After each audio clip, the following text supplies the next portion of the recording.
Bonjour à tous, c'est Baptiste de MGK Photographie. On se retrouve aujourd'hui pour une nouvelle vidéo. Vous l'avez vu, on va parler de la Cinestill BWX que j'ai chargé dans mon petit Pentax Spot Batik. Voilà, donc je commence cette pellicule là aujourd'hui. Je la finirai certainement pas aujourd'hui, mais l'idée c'est de commencer à tester cette petite pellicule que j'ai envie de tester depuis un bon moment. Donc on va commencer aujourd'hui, j'ai pas mal de courses à faire donc je prends l'appareil photo avec moi pour pouvoir commencer ce petit test.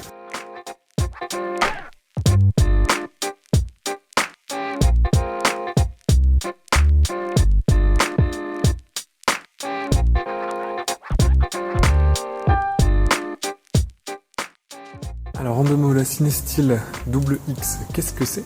Alors c'est un film de cinéma, donc comme tous les films Cinestill, c'est des films Kodak de cinéma qui sont reconditionnés, et dans le cas de la WX, c'est un film noir et blanc, donc qui s'expose entre 200 et 250 ISO, donc 250 ISO pour la lumière du jour et 200 ISO pour la lumière intérieure. Et donc c'est un film qui a notamment servi à tourner les passages noir et blanc de Casino Royale, tout ça, donc c'est vraiment le film classique de cinéma depuis les années 50 à peu près, et conditionné dans des cartouches de 35 mm pour notre plus grand bonheur. Donc on va tester ça. Moi c'est un film que je voulais tester depuis super longtemps, mais c'est pas facile de s'en procurer, surtout c'est pas facile de s'en procurer à des tarifs raisonnables, puisque c'est 9 sur le 9 $, sur le site de Cinestill, mais ça il faut rajouter des frais de port, etc., etc. Donc en général quand vous le trouvez chez des revendeurs, c'est un film qui se trouve plus entre 12 et 14 euros qu'à 9 €, et si vous le commandez directement sur le site de Cinestill, en tout cas en Europe, et bien vous avez facilement 15 $ de frais de port. Donc il faut en commander un sacré stock pour que ce soit rentable. Donc là j'étais content d'en trouver et de pouvoir enfin tester ça, puisqu'en général en plus c'est des séries relativement limitées, donc il n'y en a pas qui sont fabriquées en permanence, contrairement au Cinestill 800 et au Cinestill 50. Je dois avouer malgré tout que j'avais un peu planifié mon sujet, puisqu'aujourd'hui sur l'île il y a pas mal de manifestations. Comme c'était un truc que j'avais jamais fait, couvrir un petit peu une manifestation en photo, j'ai fait un petit détour. Donc j'ai terminé une pellicule de FP4 que j'avais dans un boîtier et que je devais terminer, et j'ai pris une vingtaine de photos avec donc le Pentax à la fois au grand angle. Donc mon grand angle c'est un Tokina 28 mm et à l'Helios 44-2. Donc voilà, on verra bien ce que ça donne. Bon, c'était un peu l'exercice pour rester un petit peu dans ce que j'avais fait avec 30 jours 30 crochets, de tester des choses nouvelles dans ma pratique photographique. Là c'était un petit peu l'occasion aussi de cette manifestation aujourd'hui. Donc j'ai essayé ça, on verra bien ce que ça donne avec ce côté justement, ce film, c'était un bon petit test. Puis là j'essaie de terminer la pellicule peut-être aujourd'hui. Je suis pas sûr que je vais y arriver à faire tout aujourd'hui, mais pour pouvoir la développer rapidement, pour pouvoir vous donner mon avis sur cette pellicule rapidement également. Finalement en rentrant, je suis tombé sur la foire au manège de printemps, donc il y a lieu tous les printemps ici à Lille. Et donc voilà, donc j'ai pas encore terminé, il me reste une dizaine d'images sur ma pellicule, mais donc ça donne un petit peu une ambiance, ça va donner une pellicule un peu différente entre la manifestation au début et puis la foire au manège après. Donc deux manifestations de foule, mais deux manifestations totalement différentes le même jour sur la même pellicule. Donc bon, ce sera, je pense, intéressant. J'ai hâte de voir un peu le résultat. Je pense que j'essaierai de terminer la pellicule dans la semaine pour essayer de la développer rapidement.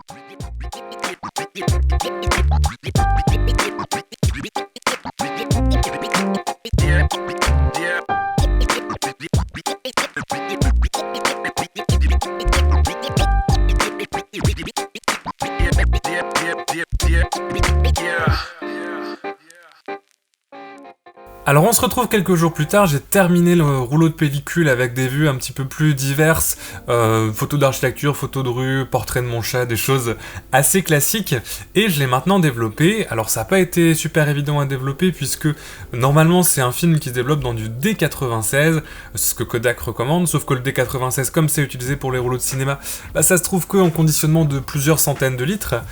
Bien évidemment, il y a d'autres recettes avec d'autres développeurs, il y a quand même pas mal de développeurs noir et blanc sur lesquels on trouve des recettes, mais c'est pas forcément toujours évident. De mon côté, je l'ai développé dans l'IDE 11 pendant 10 minutes avec une solution de 1+1, et j'étais plutôt satisfait du rendu du résultat. Le négatif en tant que tel est assez contrasté et en même temps bien détaillé, donc ça c'était plutôt une bonne nouvelle et une bonne combinaison film-développeur.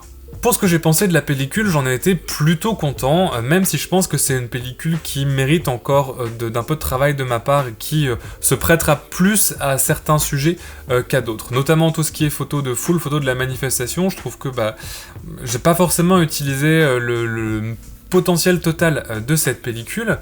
J'étais par contre impressionné par sa latitude déjà en termes d'exposition, puisque quand je travaillais là dans la manif, j'étais vraiment au Pentax Spotmatic, il n'y avait pas de mesure automatique, donc j'étais vraiment sur des expositions un petit peu aléatoires, où j'avais un peu calculé mon exposition, mais j'étais toujours à f16, et globalement j'avais pas de moyens, comme je visais beaucoup à l'épaule ou à la poitrine, j'avais pas forcément beaucoup de moyens de vérifier que mon exposition était correcte, et toutes les photos, même celles qui ont été un peu surexposées ou un peu sous-exposées, gardent un détail dans l'image qui est en tout cas tout à fait exploitable une fois les négatifs scannés. La deuxième chose qui m'a impressionné dans ce film, c'est sa latitude, non pas dans l'exposition mais dans son équilibre entre ombre et haute lumière, où je trouve qu'on a vraiment une retenue de détails à la fois dans les hautes lumières et dans les ombres sur des scènes contrastées qui est assez impressionnante, puisque on va avoir dans des situations lumineuses très fortes, très contrastées, on va réussir à avoir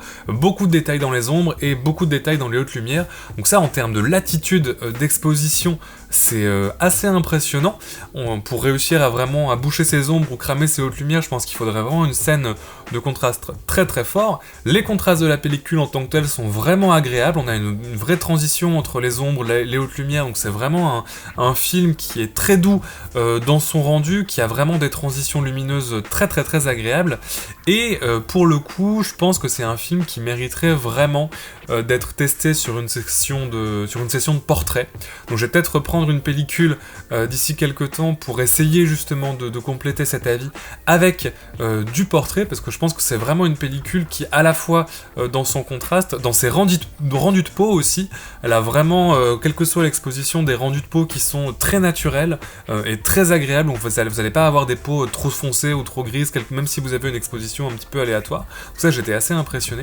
Et je pense que pour le coup, ça en fait une très bonne pellicule pour travailler sur du portrait. Alors après, mon petit reproche que j'aurais à faire sur cette pellicule, c'est là pour le coup conditionné chez Cinestyle son prix, parce que ça fait quand même une pellicule noir et blanc entre 9 et 12 euros. On est vraiment dans la fourchette haute du film noir et blanc, et on va trouver à ce prix-là des alternatives beaucoup plus versatiles, beaucoup plus simples après à développer, et beaucoup plus simples même à se procurer chez différents revendeurs. Alors après, il n'y a pas que Cinestyle qui conditionne cette pellicule, la Kodak XX, on peut la retrouver soit en acheter directement en grosse bobine chez Kodak et la bobiner soi-même, mais il y a également d'autres sites, d'autres revendeurs un peu plus artisanaux qui la proposent, et dans ce cas-là, les prix sont un petit peu moins chers que chez Cinestyle. Mais en Europe, il n'y a pas forcément de revendeurs, il n'y a pas forcément de revendeurs faciles d'accès en tout cas pour trouver ce film-là, donc c'est un film qui est un peu difficile d'accès, et c'est pour ça que moi j'aurais du mal à en faire un film habituel. Je pense que c'est un film qu'on va pouvoir facilement utiliser comme ça une fois de temps en temps sur des projets particuliers selon le stock qu'on peut réussir à avoir, mais je pense que ça va être difficile d'en faire un film régulier ou habituel si c'est un film que vous voulez utiliser en permanence sur l'ensemble de vos projets, dû justement à sa difficulté d'approvisionnement et son prix relativement élevé. En tout cas, j'espère que cette petite vidéo de présentation, de review de la Cinestyle et de la Kodak XX t'aura plu. J'ai testé un nouveau format un petit peu entre le vlog et la review avec plus de photos, ça me permet de vous présenter plus d'images de la pellicule plus rapidement. Je trouve moi que c'est intéressant, mais surtout n'hésite pas à me dire ce que t'en as pensé dans les commentaires de la vidéo.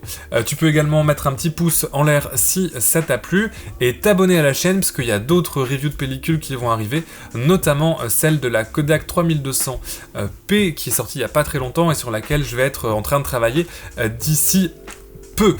Tant que tu es en bas dans la description, tu vas pouvoir trouver tous les liens sociaux pour me suivre, également le lien vers ma page Tipeee si tu veux participer au projet Film Mystère. C'est une sorte de box argentique où tu reçois un film mystère tous les mois, ou tout simplement si tu veux me soutenir sur Tipeee en faisant un petit don.